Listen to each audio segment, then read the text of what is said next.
Yeah, got the old What's up? iPad up. Yeah, it's episode 110. We're Warp Charge Gaming, and currently they just see my big head, and then I'm going to show them your guys' big head. That's Ableton Live there. Bam! We're looking at James, looking at Kevin Leonard, and somewhere out there is Chris floating around. I can close up on Chris's face. Nice. Woo! This is good. This is good. This is episode 110. And that is Wow. one. That's one number past ninth, because ninth edition Warhammer 40k is probably a big subject matter of what we're going to be talking about today. We don't need to see me. I don't know how to work Google Hangout anymore, man. It's crazy. But yeah, the word is we talk about games on this channel, and we do it every Thursday night at 9 o'clock Eastern Standard Time. And yeah, that happens. And this is the 110th time we've done it. And we play lots of games amongst us and for quite a while, cumulatively. But Warhammer 40k is most foremost in the mind right now because we're on the precipice of the ninth edition. Precipice. Precipice. I like that word. You said it right. Pucifer. It's coming, dude. I'm pretty excited. Can you call it the horizon? I like the horizon. Yeah, next event horizon. We have a event on the horizon, and it's ninth edition. I've gotten a chance to play it just yesterday. Whoa. I played my first Jealous. game. Yeah. Have you Damn, guys? I played like last Saturday. You got- No way. Kevin, you said you got to play it Saturday? 3 games last Saturday. Oh, yeah. What faction did you play your 3 games with? I played Death Guard as a battalion and a patrol of Neural Demons. Okay, Ooh. that's fun. So I started with 17, the blessed number. Ooh. Getting down dirty. And did you play that same list all 3 times? Yes. Most of it, the big mean potatoes was a great unclean one with the bell and and the wild blade thing, Mhm. and 9 malefic blight haulers and a demon prince of Nurgle with the new play company not warlord trade, the relic that gives you 4 Bimble save, and just arch contaminator because that's still probably the best warlord trade for Death Guard. So you can bring them in groups of 3. Yes, So that's how you're able to get 9. Because rule of 3, is it a thing? it's still a thing It's still a thing. because Yes. I took 2 units of the blight haulers, and you can take 1 to 3. Whoa. Mm-hmm. Yeah. And then the reason why I have the bell is because if you kill a model in a Nurgle Demon unit, on a 4-up you can get it back. So basically if you kill it, I get a free Dreadnought back per unit in a sense, as reading the Doomsday Bell rule. Whoa, that's a combo I'm not familiar with. You're saying you get dreadnoughts back with a bell? Essentially, because I'll look it up on Battlescribe and read you what that says. It's basically I'll just read it off, so I'm not twisting it. Oh, that sounds pretty wild. You bring a dreadnought back? Essentially, because Malefic Blight Haulers are big because they're 8 wound models, strength 6 up to 7. They got a missile launcher and a multi-melta and a close combat weapon. So yeah, it's basically getting a Dreadnought back for free. And they went down 3 points in 9th edition, which made me very happy. Oh, okay. Yeah, I was misunderstanding. I thought there was like the Doomsday Bell like ability off of like a Great Unclean One or something was like getting you like a guy back up or something. You're saying the way you Resurrect. You're saying your points, the way points worked out, you basically got like a Dreadnought's worth more points. No. Like if they die, I can bring, as long as the unit, technically if one model in the unit's still there, I can bring back guys if it's a Nurgle Demon unit. Oh, okay. Yeah, okay. Yeah, right on. Yeah, I just don't know it very well, so I'm not envisioning it very well, but that's cool. I'm getting that because the Malefic Blight Hauler is both Death Guard and Nurgle Demon. And he's just stacking the rules because it's a unit, and you can bring back guys in a unit, not a brand new unit. It allows you to bring them back, and since there's so many wounds, it's hard to kill 3 of them in one go. So he's getting a chance to bring them back. Yeah, so the last sentence in the reverberating summons, that's what the rule is. It's at the start of each of your turns, you may roll a 4+ for each. You roll a d6 for each Nurgle Demon unit within 7 inches of any friendly Great Unclean One with a Doomsday Bell. On a 4+, a single slain model is returned to that unit. Oh, cool. Yeah, gotcha. So I've heard. I haven't seen many people run a Malefic Blight launcher, so I'd have to just pull up a picture while we were live here. Now I remember. I remember that thing. Like you were saying, they come in squadrons. They're kind of like even a more mini Venom crawler. It looks like. Is it a demon engine? It is it's a Nurgle. It has the Nurgle keyword, the demon keyword, and demon engine keyword. And what's dope about that? The new play company, the Poxmongers, if you take the relic, it says any demon engine models in any demon engine unit within 7 inches of the relic gain a 4+ invul save.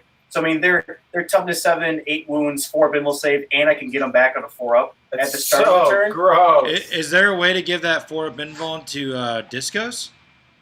Since Discos cannot be taken in Death Guard, you cannot do that. Okay, it has to be that. Okay, cool. Yeah, I heard Nurgle and Demon Engine, and I was like, all right, I didn't hear Death Guard. But yeah, it's Death Guard specific, got it. Yeah, if only we could have... I wish that Discos were in Thousand Suns and Death Guard. That'd be awesome. Oh, right? So what I think's interesting, and what maybe you felt in your game, Kevin, is that the biggest, I think the armies that are going to feel the biggest, foreign oh, this is different and new when they make their 9th edition list and they hit the table. I mean, obviously I'm getting ahead of myself. Other armies that aren't this way are going to feel the pain too, but in a different way. Like I'm playing Chaos and I usually run 6 to 8 characters, and now that's way harder to do. So I'm disliking it's oh, how do I fucking build a list anymore? But with people like Death Guard and Space Wolves and Blood Angels and the single Custodes, the single faction armies that don't need to take multiple detachments in order to get more keywords, then they're getting way more CP than they're used to. Especially the elite for armies that aren't having to be taxed by so many troops to fund their CP expenditure are getting to find that they have a lot more. That's what I felt like as a Space Wolf player. I was bringing less units than I ever, as far as less taxed troops and HQs than I've ever had to.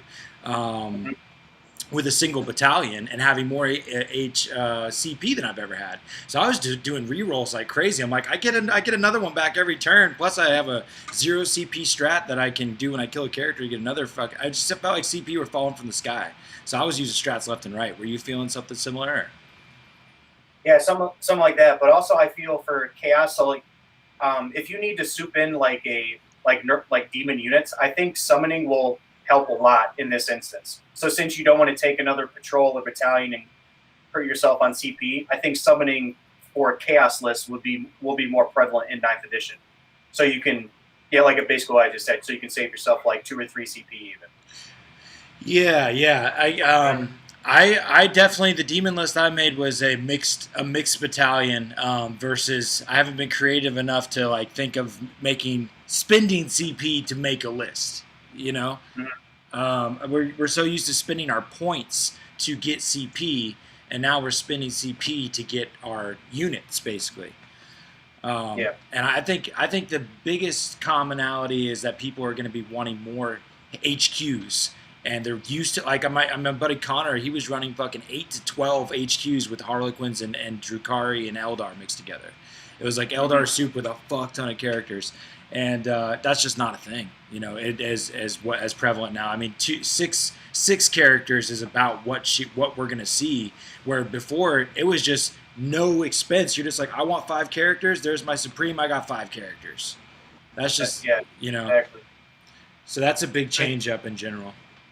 I think kind of in that same train of thought, one of my expectations with bugs is one of the Hive fleets, Jormungandr, actually has a stratagem where you can spend 1 CP per unit to deep strike things within 3 of specific keyword units.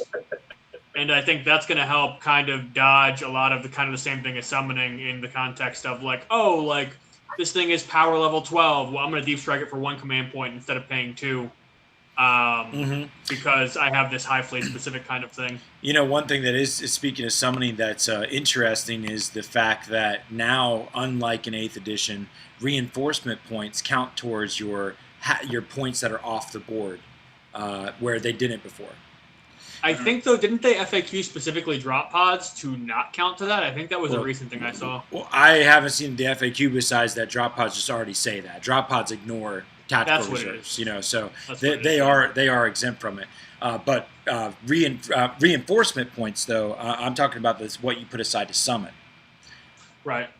Or like if you were to say put reinforcement points aside for like assassins or whatever, that usually wouldn't count as the amount of points that are off the table, kind of like a drop pod, how it doesn't count. And now it does. So that's and hell, even units in transports, a big change is that they count as units that are off the board, where before when units were in transports, they counted as being on the board.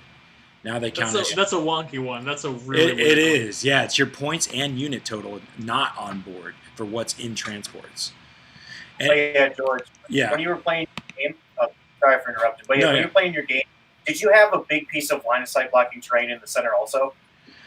Well, yeah, the terrain is a conversation itself, and that's like, dude, we took it's heavy. I mean, like if you take the standard Nova setup, or the shit that we've always used. I mean, I think a big part of what my realization was very quickly is that GW wrote rules for the terrain that they produce, and that the terrain that we've used to using, the big Nova Ls and just the standard Nova layout, that is 8th edition ITC terrain, and it doesn't necessarily match the what I expect the 9th edition terrain to what it was made to. The rules were made for it to work as, because if you look at all the GW terrain, whether it's a fucking building, not a building like a fortification, like like the ruins or whatever, or they got windows everywhere. There's windows all over that motherfucker. If you talk about, they got these, the mechanical things are just pillars, a shit ton of pillars.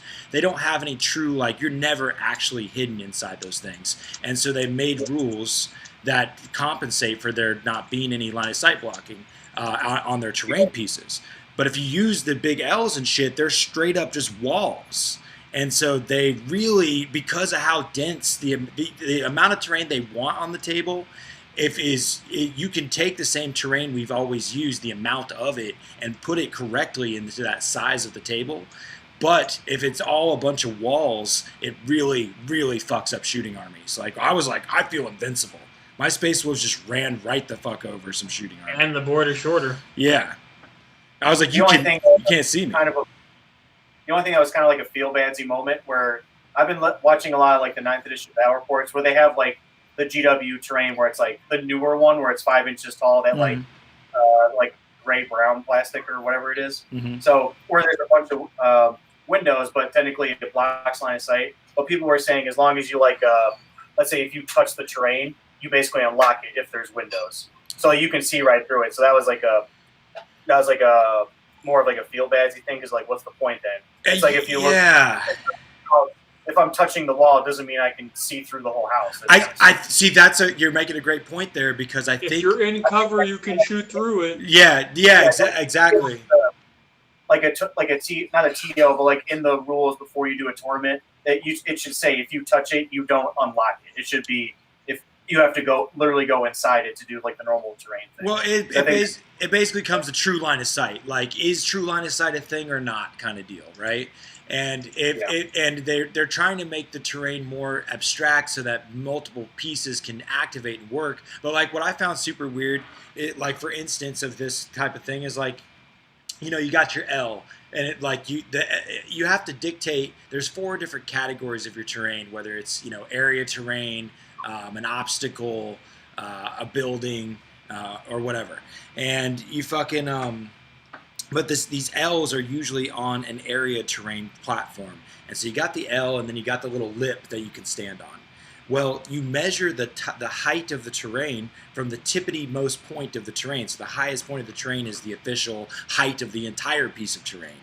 So even when you put flags on anything. So even when you got this flat piece of ground, that apparently is still the above 5 inches and totally obscuring you. So it's not. It feels weird because you can totally see the model, And here we got like the lookout sir rule, like, okay, cool, it's adding some realism. There's adding shooting in combat with vehicles, cool, it like feels right.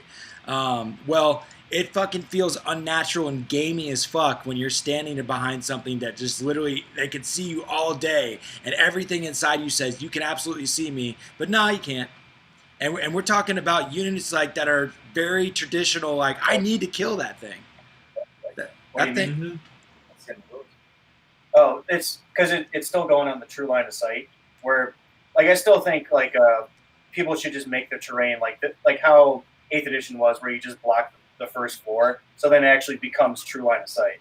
But I think it's like how GW makes their terrain, where it's like even the older ones were all those windows, and then what I'm talking about, the newer one, it's actually 5 inches tall, and it's just a big arching column. So like no matter what, you can see right through it.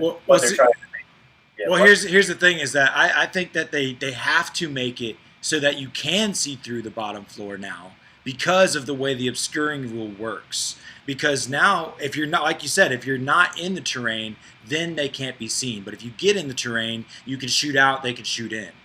And if they're Sky shield landing, and that's where it's stupid. If when you go into the terrain, there's just a flat wall there, and there's no way to get any shots out. It literally becomes just a big burden. And because of how tight and how much terrain they expect to be on the board, it is totally detrimental to the shooting army, to the point where I just couldn't be seen. I was just dicking and diving around everything on that little board with that amount of terrain, with these big ass L's and shit. So what I'm saying is, I think, because what also is the problem that's going to have to be addressed is that Nova, Adepticon, these large tournament organizers from all over the world, they have invested a shit ton of effort to have these tournament boards that match the mats they have, and there's all these Nova L's out there and shit. Are people gonna have to make a fuck ton of new terrain? Like, I know that's part of the process, sure, but like, or are we gonna have to figure out a way to like repurpose and make this stuff work? And I think there's gonna be there needs to be more definition to the terrain and to what we're going to be doing mission-wise and rule-wise, and that's where the chapter approved and the grand tournament missions that's paired with it, the double book, is a big part of what happens next. We're still wondering about Supreme Commanders, and hopefully begging, I'm praying we get a list of Supreme Commanders for every faction. It'd be awesome if our favorite named characters get the Supreme Commander. I want to see Shalaxi, Scarbrand, Scabathrax, fucking Angrath. Any of those dudes should have Supreme Commander. And then Ragnar. I mean, it'd be great. Obviously, like Gazgul, he should fucking have it. I want to see that Supreme Command attachment. I feel like it's going to be a part of the game. So that's exciting. Chris? I do kind of have a question. So for Kevin and George, from what I've heard, and I haven't played 9th yet, I hear a lot of the people that are testing it so far are seeing that when they're deploying, it feels like the board is that much, like that is the biggest shock moment of like, wow, this board is much smaller at 2,000 points. Which is interesting to me because everything's points went up, so you would think it kind of also scales down in that facet. But I guess, dude, like my Space Wolf list barely got touched, dude. I think it's about what army you play too. I think it's about the units that they hit certain units and not all of them. Like Nurglings didn't get touched, for instance, But like my Space Wolf list, because of the units I play, I only lost like 80 points, 100 points. And it sure as fuck didn't feel like I felt like I still had my usual list on there. I was like, oh my God, I get to play this on that? Yeah, I was playing we were playing at 1,800, and then when the points finally dropped, I only went up like 45 or 50 points. I was like, shit, I get to have 150 points extra. Hell yeah. Yeah. That's awesome. Yeah, I think it's about what you play, even though it does feel willy-nilly, the points, that's something we didn't have last week on last week's episode, is the points have been leaked for those that are able to find get their little grubs on the points there. They're out there. And we've been on to make some lists, and yeah, I bet the average, I think Goonhammer is an awesome site for anybody that watches our show and doesn't know about goonhammer.com. They fucking crush the analytics and analysis of 9th edition point changes as well as the FAQ drop. They did like another immediate response this past week. But it's very impressive, and they gave a nice rundown. They gave like a general breakdown of winners and losers. And kind of like what we described, like Custodes are definitely way up there. Space Wolves actually got a so-so, but I feel like super great about what they bad touched the hell out of some Tyranids and Gene Stealers. Yeah, what the fuck, right? I wasn't expecting that, Chris. Neither was I, but you know what? I think it's all just waiting for new Codex season. Yeah, like that's the thing is this, that we got a general points increase if you average everything together, about a 15% increase. They were rounding things out to like the fives, whatever, the fucking divisible by 5, kind of numbers. And sometimes you would see that your unit would go up, but your war gear would go down. Like I was blown away. Like Lords of War are typically like they're trying to seem like falling them into that 400. Between 400 and 500 sweet spot, and crazy enough, the fucking Lord of Skulls like practically stay the same. They raise the Ichor cannon, but if you switch the Gore Store Cameron, you actually go down like 20 points. It's like stupid, dude. Like you still take the 3 Lord of Skulls and be nasty with them.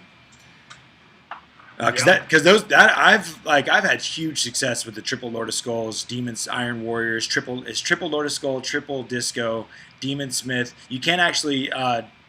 Yeah, you still can. You take an auxiliary detachment with a Bloodmaster that has the Crimson Crown, and then you take the Demon Smith fucking Master of Possession that has Cursed Earth and Infernal Power. Get yourself then you got 3 Discos. Your +1, you can heal 3 automatically with first CP. It's crazy. They're super. It's just the fact that you get exploding 6s to hit and to wound, and your 2s to hit, rerolling 1s to hit and wound, and a 4-up invuln if you get everything off. It's fucking nasty. That is gross. Yep, and then they're each putting out 12 shots apiece, strength 8, -2 damage, and you can rock Demon Forge if you want for reroll all hits and wounds. It's so gross. You Soul Forge attachment, you can get extra +2 movement from the Master of the Soul Forges. You give Yeah. If we're talking about nasty, so like those Blight Hollers I was playing, so I have Epidemus in the list. So I was killing a bunch of chaff stuff. So eventually they got to movement 11, rerolling 1s to hit for free, strength 7, toughness 8, +1 attack, so they get 5 attacks on the charge, and then rerolling 1s for your Feel No Pain. And then on top of freaking back, it's basically just steamrolling right forward. That sounds badass. I've never seen that in action. It's like the opposite of the Disco Lord spam, where you're just running a bunch of vehicles that are like, instead of being super blenders, are just like redonkulous tanks just charging forwards. Did you do that, Kevin, because of the 9th rules, the new vehicle rules, or? No, the only reason why I did it, I had like a harebrained idea. So I was flipping through Facebook and I saw like an old early 8th edition list. I saw a Great Unclaimed with the Bell and 9 Malefic Blight Haulers. This was before the War of the Spider came out. So I'm like, oh, that'd be a cool, fun list to try. And I'm doing this, and then like literally a week later, War of the Spider came out, and I saw the Poxmonger relic. I was like, this is fucking good. Wow. Yeah, I love it. I love demon engines in general. Oh, shit. Yeah, like I can get behind that. I just love demon engines. My first Chaos 9th edition list, just as a kind of a funny inside joke, I'm running 3 Soul Grinders for sure. So no matter what, I'll definitely have some flex points there. But dude, so like this leads me to my chaos list is built a lot around, and what I experienced as one of the most like shocking, impactful things of the game now is fucking strategic reserves, man. Like that is such a game-changing, crazy thing to think about. Like for one, in the core rulebook, the secondaries are interesting that they lay out. They have like 4 different categories of secondaries, and you can only. What was that? So tough to pick them though. They are tough. What's weird is that they, like, for instance, you can max. They're like 100-point games now in the core rulebook. 100-point games, and the secondaries go to 15 points max. Yeah. Yep. Your primaries are score 1, score 2, score more. 5 points each. So you get a total of 15 primary per turn, and 15 per each secondary. I didn't see a bonus. I'm just curious. I haven't actually gotten my claws into it. Didn't see a bonus. You pick 3 secondaries out per each mission, and there's always usually a mission-specific one. They're actually very similar to Adepticon missions. You'll find you'll definitely a lot of Adepticon-esqueness to them. But what's weird about the secondaries and what makes them hard to pick, you can only pick one of each category. One's like a psyker category, one's like an infiltratey category, one's a killing-oriented one, one's a positional, whatever. But they max out at 15, but they don't all provide you 15. It's not even like whether the army provides you 15. It's like, okay, if you want to kill the warlord, it's only 6 points. That's all. If you want to, I think first strike like maxes at like 8. 8, yeah, 6 points, or it's 4 points if you get it. It's like 3 points if you kill somebody else. I don't know. Yeah, exactly. It's 8 points. But yeah, that's weird. You can literally play this game without getting any kills. Like you can literally just play this game as a board control holding game now. Yeah, nothing but nurglings. I don't remember if Nova was like this. I'm pretty sure Adepticon was for sure though, where you don't score the objective until the start of. It's at the end of your command phase. So yeah, I think Nova or Adepticon was like that too. Even some GW like that too. Yeah, I think Adepticon did that. But yeah, if you took progressive, anyways. Fuck if I remember. But anyways, yeah, you gotta get to the objective and you gotta continue to hold the objective. So that's a thing. But strategic reserves, man. I put a unit of Thunderwolf Cav in reserves, and that's just something that never was before, ever. Not 7th edition, not 8th edition could I ever do. And you can do that with anything now. And so that alone, just the possibility of that you can put anything in reserves, that's a head fuck. The fact that you can come in beyond turn 3, that's a head fuck. Because you can really just put some cheap-ass bullshit units to go score you some behind enemy lines at the end or whatever, You just having the utility of something that can be in the back or be a screen when you need it. But what's also extremely, mind-melting is the counter charge ability of being able to come literally within engagement range if you come in from your deployment zone, within 1 inch of your deployment zone. And I got to play 2 games, and both games I got to experience the counter charge from my deployment zone, and it was like, this feels awesome. You play against orcs, you play against Cole, you play against anybody with close combat nastiness, and they run up to hit you in the face. And it's not just about the screen game anymore. It can also be about the counter charge, And one thing I've noticed is the Foul Blight Spawn, the Belt of Rust, and the new Judicator rule. It's amazing because Defender fights first instead of vice versa. So basically, let's say my Foul Blight Spawn, a unit of 20 Gene Stealers charge me. You technically don't count as charging, and now Defender fights first. So he ran into my Malefic Blight Haulers, and I chewed up like I think 8 before they got to me, just because of the Foul Blight Spawn rule. And the Belt of Rust and the Judicator does the same thing. There's probably other ones too.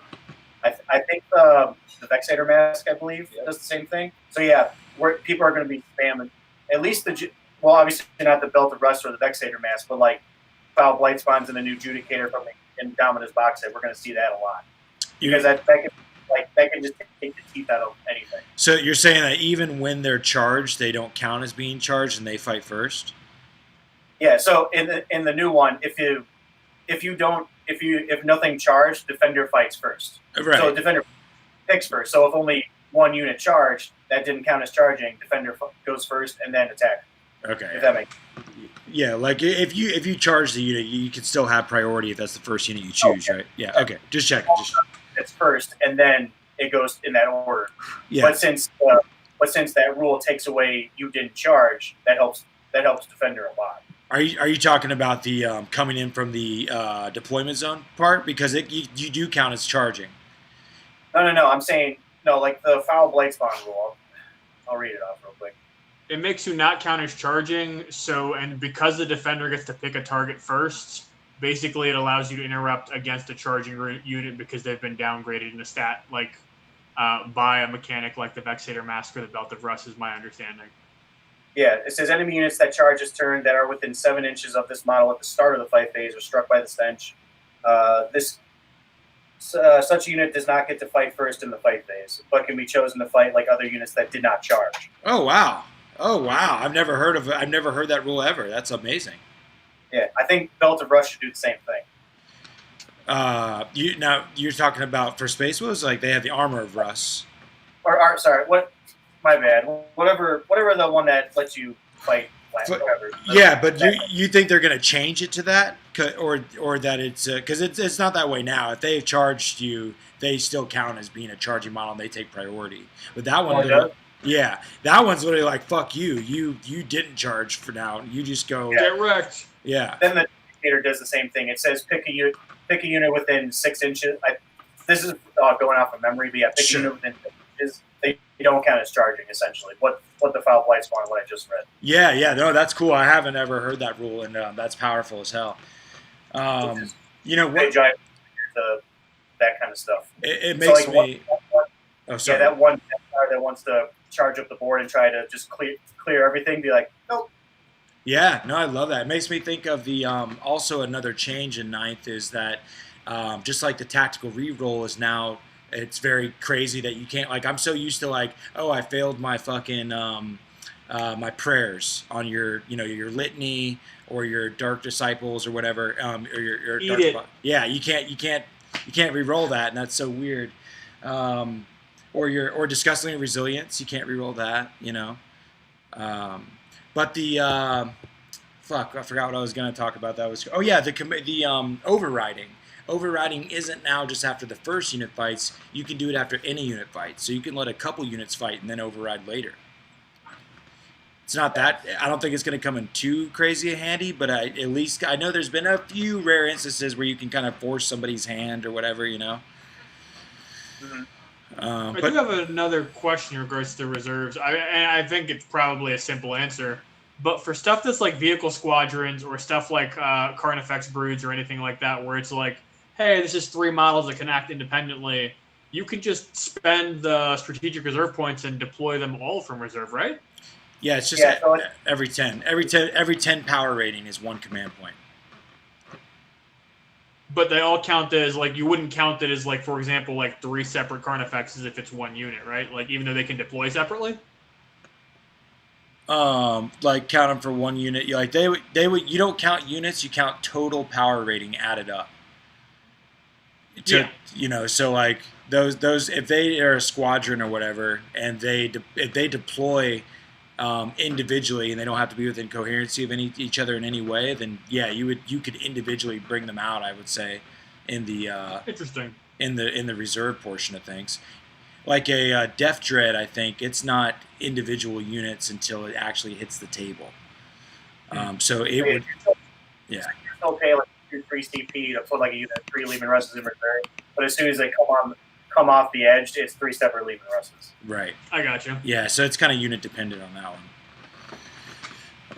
But yeah, I haven't, I only played mission 1 or whatever, but didn't really see the actions. Like, the actions have not come into play yet. Actions are very much a very obscure, mysterious thing right now, I would say. Yeah, it seems almost more like a secondary thing. Like, the Raise the Banner one, I think, is the only one I've seen that it's like, oh, yeah, like, you could score that one. Right. Yeah. Probably the biggest hurt cast players would be you cannot fall back and cast psychic powers anymore. That sucks. Yeah, I was feeling that way about zone throbes too, since that's kind of their whole thing. Powers in combat? Yes. You just can't fall back and cast. That's all. Yeah, I can't think of too many times where that, like, everything, like, all the Chaos Psychers typically want to fight anyways, and if they're fighting, that's usually because they're meant to be. But, it's still something that, but I feel like that's going to hurt others more than us, probably. Yeah, I just think it would be stuck. So let's say if you have, like, Armon on a disc, and, like, you have, like, I don't know, 10 guardsmen in front, but you want to go smite the company commander or that tank right next to you. So it's like, it's whatever. Yeah. Did you find the 2-inch coherency, or being within 2 inches of 2 models, to be aggravating or awkward or cumbersome? Me personally, because since I didn't run really big units, the most I had was like 3 10-man cultists, and they were just sitting in the back. Gotcha.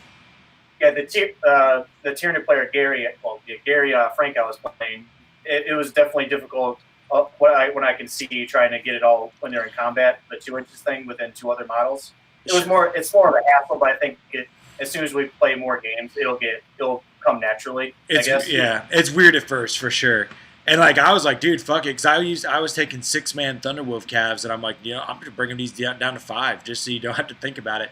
It's a little weird at first, for sure. The orc player, he had like 90 boys, and he was like constantly worried about his like whether he was, because there's a giant consequence if you fuck up. If you're not if you're not coherency at the end of the turn, you're gonna have to pull some models out, and if you mess up bad enough, it might be half the squad. Yeah, I can see Tormund players having a gotcha moment there. I can see it now. Oh, it's going down. That's what his biggest worry was. He's like, dude, I'm gonna be in the heat of the moment. I'm gonna be you're so instinctual. Oh, you split your squad down the middle. Yeah. Oh, hey, you see right there? You're not within 2 inches of 2 models, brah. You know what that means? Pick which half of the unit you'd prefer to keep, because that other half's just fucking gone, dude. Dead. Oh. Yeah. It's gonna hurt. It's gonna hurt. Yeah, it feels That's weird. Yeah, I like in my list making, I'm gonna like try to make it where it's like, and also MSU I think is gonna be super prevalent in 9th edition. Yeah, I do too. I did notice just only got a few instances of it, but when he was doing pile-ins and working with these 30 blobs of orcs, it was the half-inch of being within a half-inch of a model within a half-inch. It wasn't too bad. He didn't lose too many attacks really, not as much as you might theorize in your head or like you envision. It was. It was still pretty easy to get everybody in combat, it seemed like.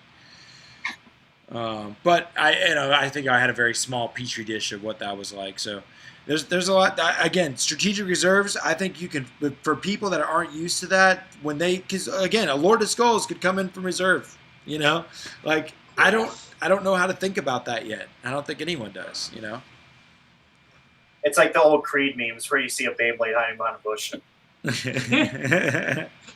Yeah, it's so sneaky, dude. I tell you though, it does. There is a lot to be defined with the terrain, and that was like one of the bigger takeaways that me and my buddy Dan had was just like, dude, like we need more information of what this is supposed to be like, because otherwise we're taking our best guess. And I think that you do have to, if you're playing with, if all of your terrain pieces are just walls, you need to be able to touch them and see through them. And it sucks because you're going to put your eye down to look there at the model's eye view, and you're going to be looking at a wall and have to imagine it not there. But, you're going to have to basically play your terrain as if it looks like GW terrain, in my opinion.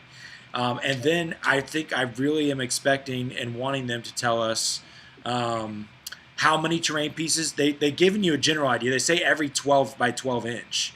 But how many different types of terrain, is there 2 to 4 ruins, 2 forests, 2 obstacles, and 2 hills? Like, break it down, Yeah, because that averages on the standard board between like 15 to 22 pieces, I think is what I saw being the math. Mm-hmm. They give example images of, and you looking at their GW terrain, it just sends home even more that's what the rules are built around. But their boards have the same type of layout that we're all familiar with like the Nova setup. It has 2 big buildings in the middle, and then on the all 4 corners there in the middle sections you have the exact same kind of profile with then some crates and shit, or a crater. And if anything, it is dense as fuck. And I think the only way it works is if somebody can move into terrain and actually shoot in and out of it. But yeah, I really want that defined, and I'm feeling uncomfortable that there's no longer the 6 deployment zones. Like we don't have our spearhead assault, or they're all mission dependent. Yeah, so like, and it's funny because there's so many fusions of GW games. From Kill Team to Age of Sigmar, particularly, are all up inside of 9th edition.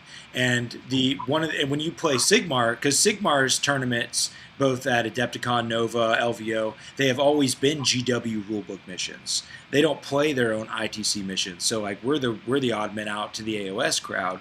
And now it looks like we're moving into that world. And in Age of Sigmar tournament play, you roll for a mission, and the mission has a preset deployment zone. And it looks to be like that's what we're going to end up with, is instead of having a deployment map that we roll on, we're just going to get a mission, and that's what you play. And hopefully it'll be like 20-some missions. That's what AOS is like. Yeah. What's that? 18, I think, right now. It sounds about right, yeah. Because D6s, it'd be in multiples of 6. But yeah, Because yeah, right now they just came out with the newest General's Handbook, and if you're playing that plus the 2019 General's Handbook, that's 3 sets. But yeah, they roll for in Age of Sigmar. Their terrain isn't so defined. They have terrain features, and you have to roll at the start of the game for each terrain feature, and it's player-placed terrain. And like GW said, the terrain is going to be, they said, a third player in the game. In the mission packet, they've written in the terrain placement step. So we were actually already kind of doing that. Adepticon did player-placed terrain. We were adopting that after our last major event, been playing player-placed terrain. And dude, in our game, with my buddy Dan and Orcs, that effed him hard. Because we had one of the terrain changes is that forests now are always -2 to move through. So so I ended up putting both the forests next to each other, and then ended up choosing to go second and making him deploy in it. And because he had holding their nuts with their middle fingers out, dude, he had such a huge horde that he had no choice but to put pretty much everything touching these 2 different forests. Heard you like trees, bro. And dude, it slowed him down to nothing. It was like molasses. His expectation was totally didn't come to fruition from because that -2 hurt so bad. So they go 5 to 3. Yeah, something like that. Yeah. I mean, it sucks, right? Woo, feels good. So I mean, with player-placed terrain and the different rules that are applied to them, it gets saucy.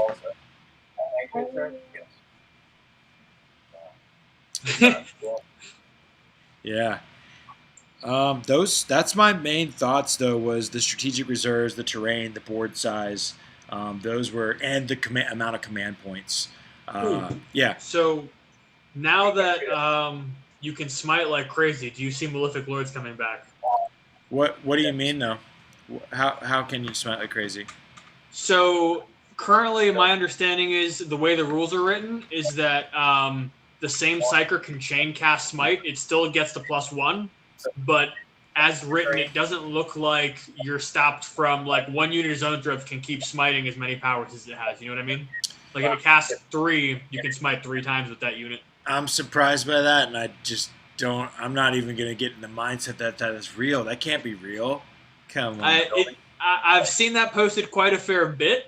And I'm not saying that it's intentional. Oh, I totally can believe that they wrote that. It looks like it could be read that way. I totally believe that.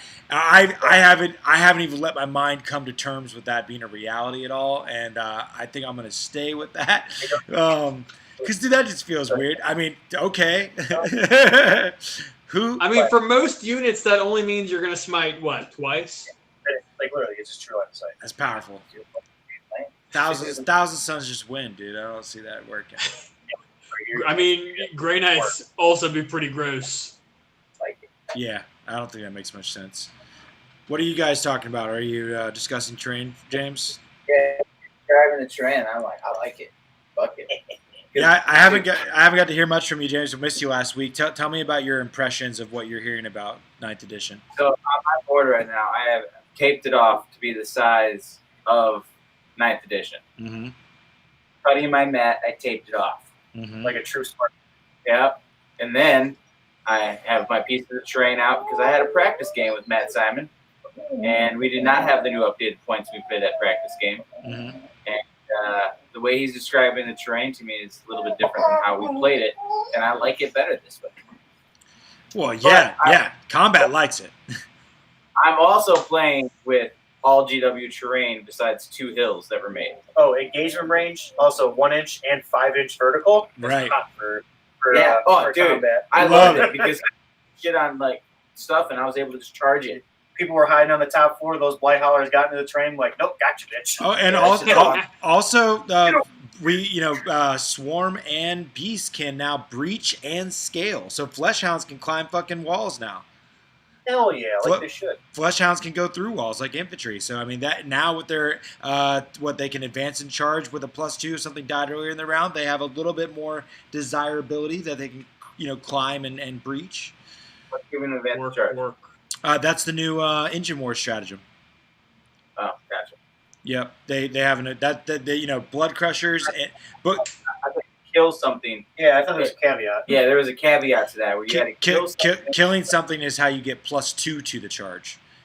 You get you get to advance the charge straight up. You get to get +2 to it if you kill something earlier in the round. That's even better. Cool. Yeah, I can dig it. Mm-hmm. Yeah, so I mean, they got some more viability. I would imagine you would like the terrain rules, James, because they are. I think they're good for fucking. It's what it gave me hope. Because honestly, the last couple episodes, I've been worried and kind of boo-hooing, like they're fucking over hordes. Combat, like the charge phase sounds like doo-doo, man. I don't like any of this. But after I brought no guns with my Space Wolf list, and I felt like a god, because it was just like you can't be seen, dude. When I played the Necrons, I brought pretty much no guns besides grenades and the commie bolters on rhinos, and it was fantastic because like the rhinos just played perfectly to the short table, getting the 9-inch movement, and you're just right there, You're right there. Yeah, you gotta. I would challenge all of us to be thinking of things to put. Every game, it's like you gotta at least put something in strategic reserve just to feel, because it adds this element of like, oh fuck, I just wasn't thinking about that. Like when they come in from your own deployment edge and fuck something up. That sounds great. I mean, dude, here's another thing with Chaos though is like Denizens of the Warp. As soon as you break power level 8, then it costs 2 CP. But using the strategic reserves ability, so this is something that I was thinking about a lot. So like with Terminators, anything that has a natural deep strike ability versus the strategic reserve rule. So a lot of people have stratagems that already let them go into reserves, but those stratagems force you to come outside of 9 from your enemy. I swear that the ability to come in from your deployment zone can be so effing powerful. Think of that as like you want to come over here? Here's something there's no way you can deal with before you do, and when you do, it's coming for you. It is a huge detractor, Oh yeah, just as like a threat, like whether or not you use it in that fashion or not, like it literally changes the way your opponent has to game. Yeah, because you're going to be like, yeah, I'm making this charge. I'm automatically going to get there, and I'm going to fight you first, and I'm going to win. The pressure I put on Simon, he had to use the Veil of Darkness turn 1, and it would have put him back. And if I would have had something in reserves, it would have came out and countercharged him right there. Yeah, planes are pretty. I think there's still some sauce to be able to fly off the board and come back again. Is its own kind of interesting mechanic because they, when planes come in, they basically deep strike in. So you basically go like behind you. Another way to basically go defend your back end after going on a front board assault kind of thing. I don't think planes are as while that sounds great, they also seem a little less survivable. Like some of the best flyers were often stacking -2 to hit on themselves, and now that's not going to be a thing, which is exciting. The minus modifiers are something to be experienced. There's a lot of little mechanics for sure, but I've been thinking about doing my bloodletter bombs, the 3d6 banner of blood charges, putting them on blood crushers, putting them on bloodletters, and just coming in from strategic reserves instead of coming in with deep strike, just for the opportunity to potentially be closer to 9 by coming in from your board edge. And particularly, James, did you know the blood crusher strat from Engine War, where if they kill something in the charge phase, you can charge again? Yeah. I want to do that shit with a 3d6 charge coming out of reserve. Yeah, no, it sounds dope because you got the mortal wounds when you come in. Yep. And you kill it with that. Trigger the fucking flesh hounds to get an extra 2 inches, and then to charge, and then the blood crushers can then charge again. Yep. Yeah, exactly. So it sounds pretty cool. That's what my list is built around. It is literally just a single battalion, and it has a big unit of blood crushers, a bunch of flesh hounds to try the advance and charge. Your dog wants to get on cam, dude. It's like 9th edition, 9th edition, roar, roar, roar, 9th edition. That dog is scaling and breaching. Yeah, that dog can scale and breach now. That's awesome. So something to mention that is cool is that we are just before we got onto the talk show tonight, we launched our 5th pod for the tournament league that we kicked off at the start of July here. It's been really neat to do this crazy COVID version of a tournament where people are, we are basically competing with social distancing in mind. And it's working out, dude. We have generally basically done a 45-person tournament over the course of 2 weeks. That's crazy. Yeah, because five 8-man pods, right? It's pretty sweet. Or wait, 40, excuse me, math. But it's cool. And I've competed in each one of them and lost a lot, and it's been fun. Elimination. I really want to try my Nurgle in a tournament setting. See if it's like any good. If I want to keep rolling with it. It sounds effective, dude. And I think just like the beginning stages of the edition, as it was in 8th, I think is the strange times of wacky and wild inflatable things. Definitely, that's a good way to put it. I think they're probably going to change a lot of stuff to go to the command phase, like the prayers. Probably the prayers, because at the start, anything that does at the start of the turn might move to command phase. Absolutely. So what I think orders also, even though it's like, what is that? Start of shooting phase. Yeah, shooting phase. They might reword it to how it is, but yeah, here's I don't know if it was a 2-game of a play, but just reading the rules as it was. So since I lost a model in my Blight Hauler, and the bell says at the start of the turn, or start of your turn, which is technically before the command phase, and when you score your points, that in the command phase. So. Oh man, I see where this is going. so I got 4 up, I got it back, and then it says in your command phase count points. Oh look, that Prolific Blight Hauler got within 3 inches of an objective. And it's got 15 points. Score. Oh, you're a dick, dude. No, that's why me and like 3 other people had a discussion, because I was okay with not doing it because I thought that was like, does this work? Does it count? They're like, yeah, technically it does. I'm like, it'll probably get fixed. Technically, the game's not out. I know, right? So none of us know no shit. I imagine any of us have actually seen any leaks for chapter approved, right? Like, how did we get all this GW 9th edition leaks and we haven't got any chapter approved leaks? What's up with that? Nothing to see here. Nothing. I don't know, actually. I'm thinking to myself, like, that's kind of like that's dumb. Yeah, no, that's not how that's gonna work out. Because there's like a lot of big questions remaining, and it feels like we have the whole fucking thing. It's like, all right, we're here. Like, there's no more questions. Let's play. But there's still questions. I think we're gonna see with the General's Handbook equivalent. Like, I fully expect possibly to get back deployment zones. I mean, kind of like you were saying with Sigmar, like we're gonna have way more missions. Another big thing I think we might see is secondaries. We may see new secondaries pop up. There needs to be more. We may see new actions. The ones that are in the core rulebook are not enough. Yeah. Yeah, there needs to be more. I fully see that being fleshed out more, and that by itself can drastically change how games play. Mm-hmm. It's like 12 to 16 already. Yeah. We need more than that. Well, I just don't think that the way that the categories are, you're very pigeonholed. You're gonna pick the same shit every fucking time, pretty much. Some of those objectives suck. And so where there's 12 to however many, they feel, what did you say, 16? It barely feels like because you're only getting like 4 per category. And there's 4 categories, like 16, right? Well, and half of them are bad.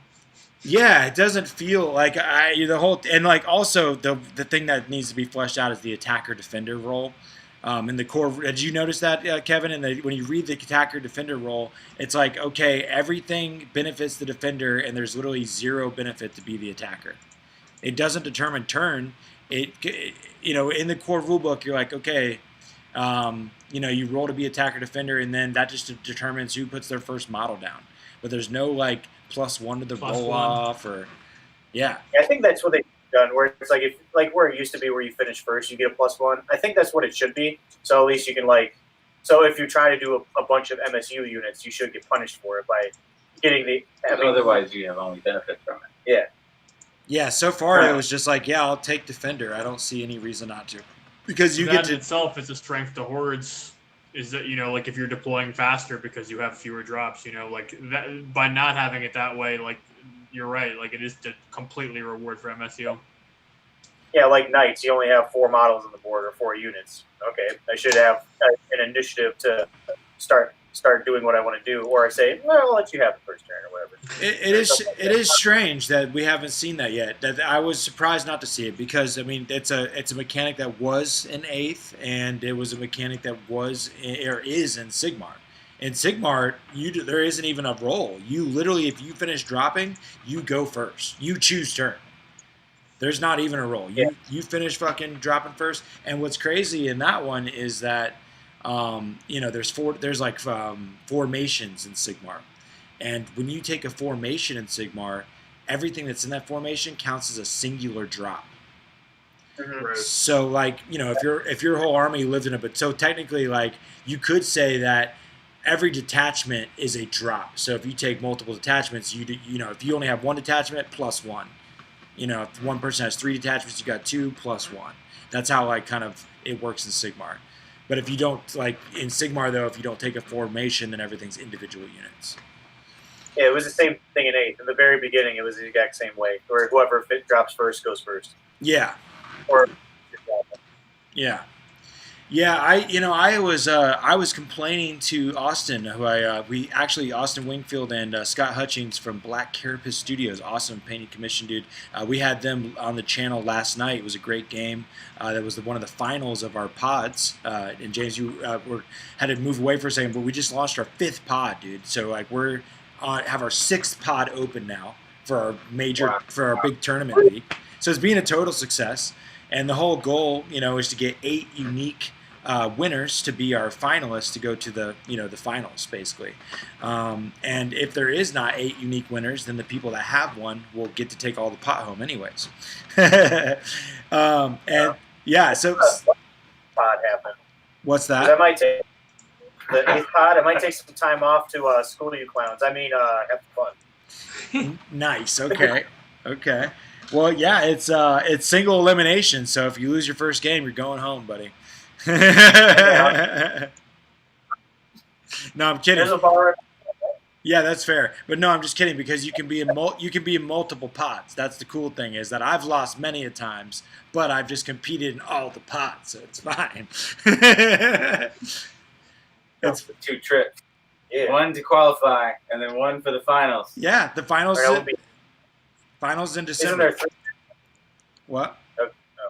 Isn't there 3 then? So you do the 8, and then you do the 2. So the 8 players. So there'd be 4 winners, and then wait, how does this work?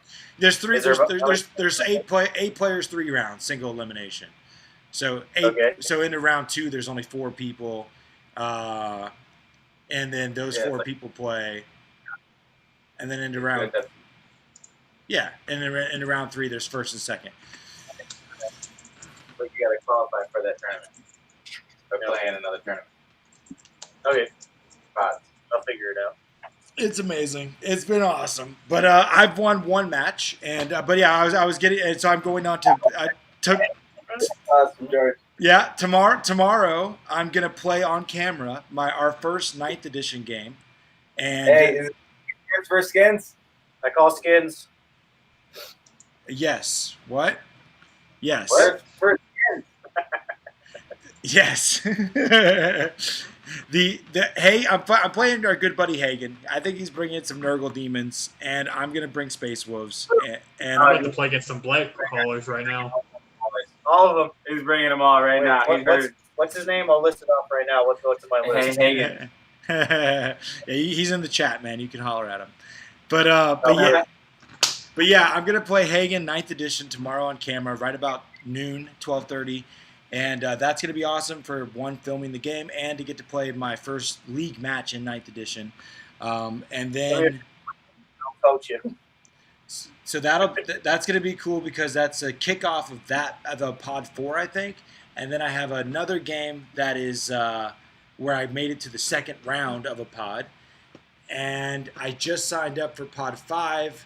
And that just launched where I'm going to fight Austin. And that brings me back to, that's going to be fun and cool as well. We're going to play next week, Space Wolves vs. Chaos, 9th edition.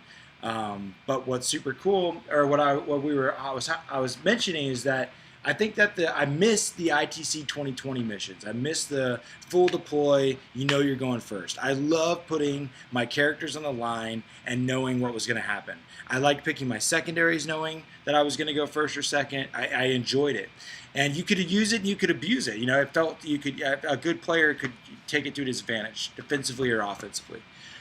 Now we're back to being kind of half-cocked, where, you know, I feel like I'm playing when I have a tendency to deploy defensively and not risk just losing that roll off and being wide open, you know.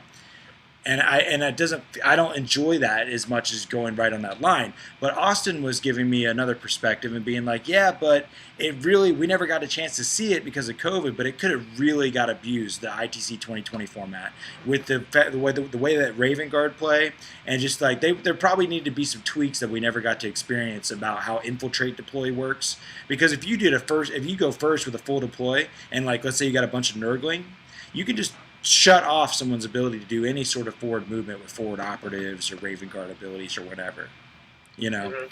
Mm-hmm. And that could be for certain armies like Raven Guard. They could literally be like, oh, I'm going first. Here's my entire army right in your face with no fucking negatives on me, and if you can't survive this, I win, basically. So there was kind of a negative side of the game that maybe we didn't get to experience. I never felt that. I never got to get my ass kicked by that mechanic, per se. When I was playing my triple repulsor executioner list, I almost got my ass kicked by that. But he failed the 5-man Centurion charge, and that basically was game over for him. Because I overwatched him. I think I killed 2 of them, and then he needed like a 6 rollable charge, whatever, like a really easy charge, and he failed it twice. Like he failed with the recall. Like, oh, thank God. Yeah. 3 units right there. But see, it didn't work, and it sounds exciting. You know, like I don't know. You could definitely build a list to really maximize on that mechanic, but it felt cool. Speaking of list building, how do you feel about where everything has to be on your list, like your psychic powers, relics, and all that? So, like for tournament play, it stays like that no matter what. I'm happy about it. All right, I like it. I overlooked that. I actually didn't notice that one. That's interesting. I don't mind it. I thought it was kind of nice to be able to pick your. I think I was still curious of how much is going to be adopted by the tournament scene, and this year is just so fucking weird, you know. They might not choose to do that, but I think they will for most of the tournaments, because I went to a tournament called Good, Bad, and Ugly in Wisconsin, and that's exactly how they did it. Like even for like your night players, chaos night players, where whatever vows or whatever you kills the chaos night player. Oh yeah, like you have it stays that way the whole 3 games. Like you can no tweaking whatsoever unless. Is this also the additional relics you would pay stratagems for, or additional warlord traits, all that shit, right? All that has to be listed. Which stays that way. The only reason I like that is because there was some things that didn't have to specify and some things that did, and I felt the fact that some stuff had to and some stuff didn't was kind of feel-badsy. Like I liked them taking like a complete like one direction, like this is the way it is. Yeah. I would have been happy if they'd gone either way with it myself, to allow the strategic flex or to eradicate it. But I just didn't like the like wishy-washy, like, oh, this is just better because you could choose to do it whenever you feel like or not. You know, I will say this, is that I think a balance to that is the fact that we get more CP. Because the feel bad was that you wanted to reserve CP as much as possible, and so you wouldn't pay for the extra relic or pay for the extra warlord trait. But being that we have so much extra, it feels like, I don't necessarily mind the spend early and locking in some extra relics and shit, you know. You know, that we didn't mention it too much, but, you know, we said strategic reserves, and it's crazy that you can put things in reserve, but it's also nuts with the pregame step where you have to you both declare in secret to each other, and then you declare it after you in secret decide who's going to be in transports and who's going to be in reserves. It's actually like a step. So you spin. I'm gonna lie my ass off. So like you're looking at because I know that with the you go I go deployment, sometimes I would decide to do an empty drop pod and use my blood claws as like a screen or something, you know. But now you have to even know that even further. You can't necessarily kind of see how they deploy and then react to it anymore with your reserves, because you have to do that as a step all at once. So that was interesting. Did you, when you played your opponent, Kevin, did you guys have many reserves to kind of cat and mouse with, or not really? I didn't do any reserves, but I think two of my opponents did. Gotcha. So, yeah. It's trippy. Yeah, Gary did that with his two 9-man warriors one time, and then a bunch of big nasties. I think Swarmlord was in there, and I think it was either a Maleceptor or the weird tentacle monster guy. Well, you know what was another weird thing about it was that because you did it as a step like that, it took it away from the, usually in 8th when you had the you go, I go deployment, it'd be like the Gene Stealer player would be like, cool, that guy's in reserve, you go. All right, that guy's in reserve, you go. That guy's in reserve, you go. Now there's none of that. There's not like, all right, I deploy like 8 units, go ahead, bro. It's like you both declare at the same time how many reserves you have, and then you do the you go, I go. So you're constantly always getting to see the drop back and forth, and you can't really use it as a way to kind of buffer. But what's a trip is that you're sitting there staring at their army, and you're like, all right, what the fuck are they going to put in reserves? You know, and the fact that they could be anything in their army is like, all right, Mortarian's in reserve. What? All right, you know, fucking, who knows? There's so many different things that could go in reserve that I don't really know how to think about. Wait, so I can't on the where you know how I said your list, whatever it is on there has to be like put on there. So like let's say if you're at a tournament and you put Mortarian in reserve one game, does he have to be in reserve the rest of the tournament, or is it still a different step than no, that's actually a pre-game step. Yeah. That's not something that's done in the list building stage. That's actually a stage of the setup. That's why I was just getting confused in my head. I'm like, oh shit, that would kind of suck. Yeah, that'd be super weird. I would definitely dislike the idea if you had. It would totally kill some of the coolness of strategic reserves if you had to preconceive what was in reserve and show that to your opponent before you play the game, because it's supposed to be in secret, you know. So there's no way you could put it on your list and it'd be in secret. Okay, that makes sense. I just wanted to double check with that. But you can't look at the list and see what's on the table and then know what's in reserve. Yeah, I thought you have to hear your opponent though. Like, hey, okay, you got here's your list, and then in that next step, the reserves like, okay, this, and this. Oh, you do? Just I don't know. this. I haven't played that way yet. I think. Yeah, you know each other's list before the reserve step. It's like, cool, I see your 2K, you see my 2K. Okay, let's do reserves. All right, turn around, check, do some check marks on your list, turn back around, here's what it's in reserve at the same time kind of thing. So that'll be interesting. It'll be cool. I don't mind that rule. I've always been pretty fine with committing. It usually was too much to think about in a tournament environment for me to care about swapping powers around. It definitely could be a powerful mechanic, but I usually just relied on things like Chaos Familiar and swapping powers on the fly and shit, you know? But yeah, it's been a good hour. I think we've talked a lot about 9th edition. I can't think of anything too particular. The pods are kicking off and going well. Support your local game stores now more than ever. GW fucked up in Dominus and they have made to order now. Hope you get a copy. James, your internet works way better. That's awesome. Oh yeah, definitely. It was great to have a nice, clean conversation. Kevin, thank you for joining us. It was good to see you too, man. No problem. I like talking with you guys. Fuck yeah, hell yeah, fuck yeah. Well, friends, tomorrow you can tune into Warp Charge Gaming and see a 9th edition battle as I take on Hagen in the round 1 of Pod 4 in the Tournament League. So that's cool. Next week, I'll be fighting against Austin. Of course, every Thursday you can catch us here at 9 o'clock Eastern Standard Time. But keep taking fun seriously, and we'll catch you next time.